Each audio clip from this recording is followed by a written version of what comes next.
itu pernah kita mengalami suatu hal yang namanya kecelakaan.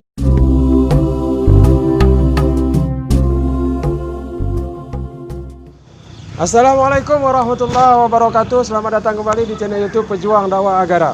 Karena hanya di channel ini kita akan membahas bagaimana perjalanan seorang ustadz, seorang tengku, seorang dai dalam menyebarkan syiar-syiar agama Islam di Kabupaten Aceh Tenggara khususnya. Sore ini kita akan menuju ke desa Delang Kukusan, yaitu menemui Tengku Ustadz Herman SPDI. Mudah-mudahan beliau ada di rumah dan kita tidak mengganggu kegiatan beliau. Tetap ikuti channel YouTube Pejuang Dakwah Agara.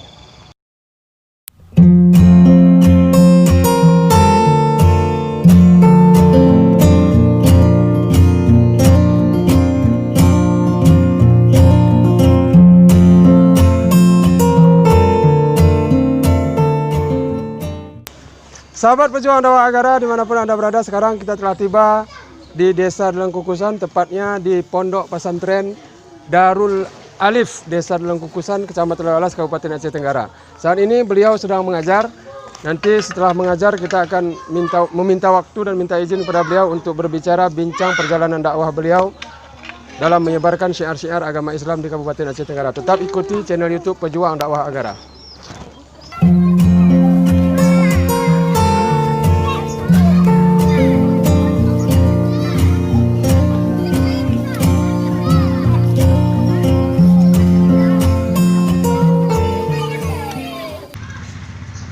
Sahabat Pejuang Dakwah Agara dimanapun Anda berada, sekarang kita berada di kediaman Tengku Ustadz Herman SPDI.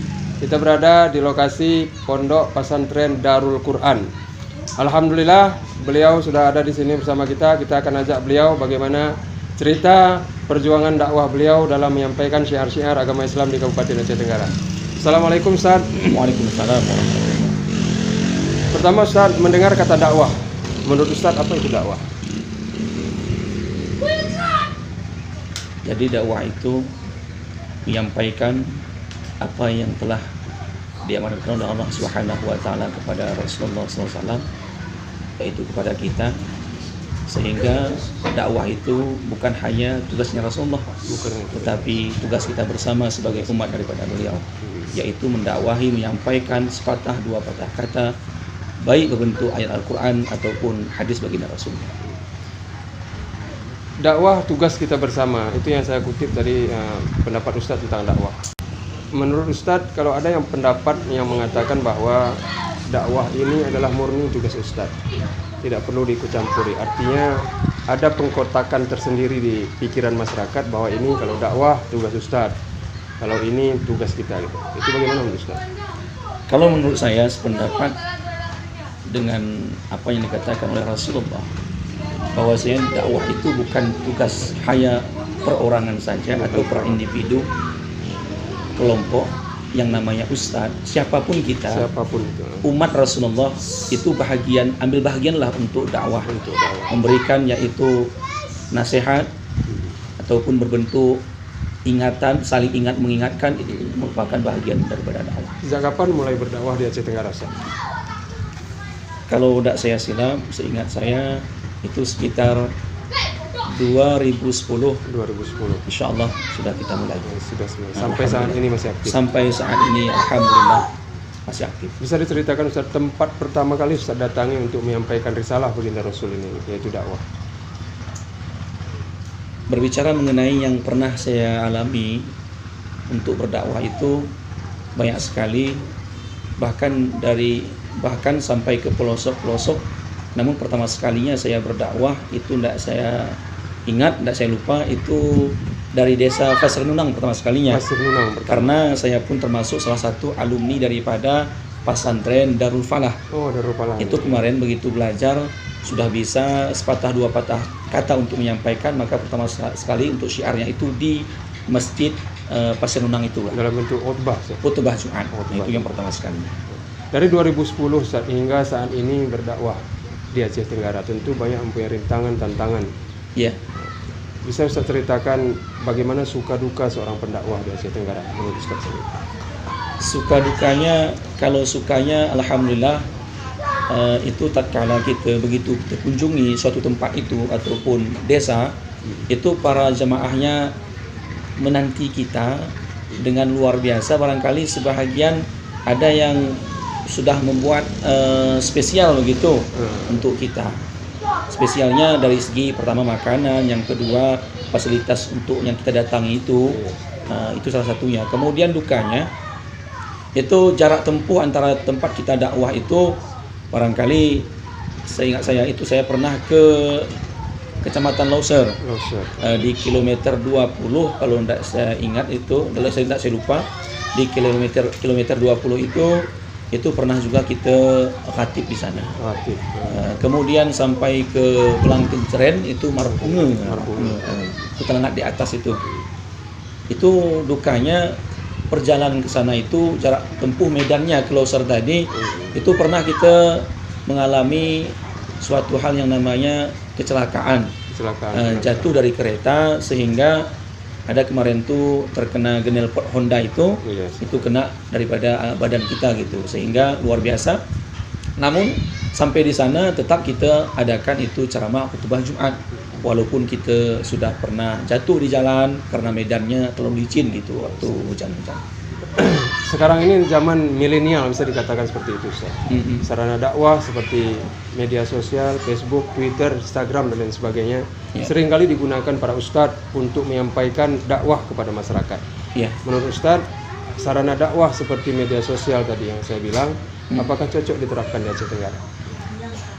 Sebenarnya kalau media sosial berdakwah atau berdakwah dari media sosial itu bagus juga. Bagus. Karena sekarang kalau kita lihat zaman milenial itu, memang kita harus sepandai-pandai kita untuk memberikan informasi yang terbaik dengan metode dakwah, dengan kata syiar Islami yang sifatnya membangun, memberikan motivasi dalam bentuk agama begitu. Dari masyarakat yang heterogen di Aceh Tenggara bisa dibilang. Dari sekian banyak suku di Aceh Tenggara selama ini Ustadz dari 2010 berdakwah sampai dengan saat ini. Bagaimana Ustadz menerapkan metode apa yang Ustaz terapkan untuk menyampaikan risalah baginda Rasul ataupun dakwah ini dengan masyarakat yang majemuk, yang heterogen tadi Ustaz? Ada sebagian menyampaikan dakwah itu saya pribadi ada berbentuk pengajian. Pertama di desa yang barusan saat ini, di desa Titimas, desa Jamur Damar dan Jamur Permata. Bahkan di sini pun dulu di desa Dalam Kukusan pernah kita adakan itu dakwah sekaligus dalam bentuk kajian Islam. Itu cocok Ustaz. Kalau kita persenkan misalnya dari 1 sampai 100%. Apakah menyebarkan syiar melalui mimbar? Ataupun dengan kajian mana yang lebih efektif? Yang lebih efektif kita itu yang pertama melalui kajian. Yang kedua melalui mimbar. Mimbar ini sifatnya umum dia, tapi kalau untuk kajian itu khusus, mudah kita untuk memasuki masyarakat yang awam, lebih menyentuhlah dalam bentuk kajian ketimbang dari mimbar ke mimbar.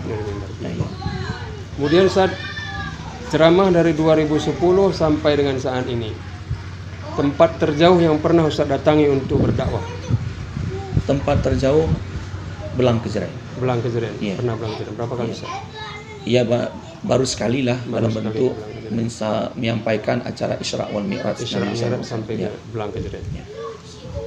Kemudian Ustaz, tadi pas kita datang banyak anak-anak di sini seperti mengikuti kajian. Apakah ini berbentuk TPA atau apa Ustaz? Sekarang alhamdulillah beberapa hari ini sudah kita mulai itu perdana, yaitu pesantren. Ataupun dayah lah. Baru 2 hari sama hari ini, tapi sebelumnya itu berbentuk BP dia, balai pengajian atau jenis TPA. Berapa orang mungkin Ustaz? Gurunya ada sekitar 7 orang. 7 orang. Dengan santri? Dengan santri 125 orang. Ustaz, sekarang ini pondok-pondok pesantren bisa dibilang di Aceh Tenggara begitu ramai. Dengan menawarkan beberapa bagian ataupun beberapa unggulan dari pondok pesantren itu. Kajiannya misalnya dari tahfiz dan lain sebagainya. Apa program unggulan Ustaz di pondok pesantren Darul Quran? Kita nanti program unggulannya karena ini masih baru perdana beberapa hari. Insya Allah kita akan program unggulannya itu masalah kitab. Karena guru-gurunya pun memang mayoritasnya yang kita pilih yang betul-betul paham kitab lah, Paham kita. untuk mendidik anak kita di sini. Oke Ustaz, terakhir pesan-pesannya untuk sahabat pejuang dakwah Agara yang menyaksikan channel YouTube Pejuang Dakwah Agara di rumah Ustaz. Sahabat pejuang dakwah Agara, jadi untuk kedepannya lebih ditingkatkan lagi untuk berdakwahnya, silaturahminya. Barangkali ada saudara-saudara kita, para alim ulama, tuan guru sekalian yang belum didatangi, coba didatangi terus supaya mereka pun bisa ambil alih untuk mensyiarkan agama dalam bentuk dakwah seperti sekarang ini, media seperti ini. Itu aja. Oke Ustaz, terima kasih Ya, telah bersedia berbincang di channel Ya, YouTube Pejuang Dakwah Agara. Ya. Mudah-mudahan sehat terus dalam lindungan Allah Amin, Subhanahu wa amin, ya taala, Rabbal tetap alamin. berdakwah. Amin. Sahabat Pejuang Dakwah Agara dimanapun Anda berada, demikian tadi sama kita dengarkan bagaimana proses perjalanan Ustadz ataupun Tengku Herman SPDI dalam menyebarkan syiar-syiar agama Islam di Kabupaten Aceh Tenggara khususnya. Hingga kita dapat mengambil kesimpulan bahwa berdakwah di tengah-tengah masyarakat yang heterogen tidaklah mudah, tetapi itu juga tidak mendapatkan kesulitan yang berarti jika kita ikhlas hanya karena Allah Subhanahu wa taala. Demikian perbincangan kami. Assalamualaikum warahmatullahi wabarakatuh.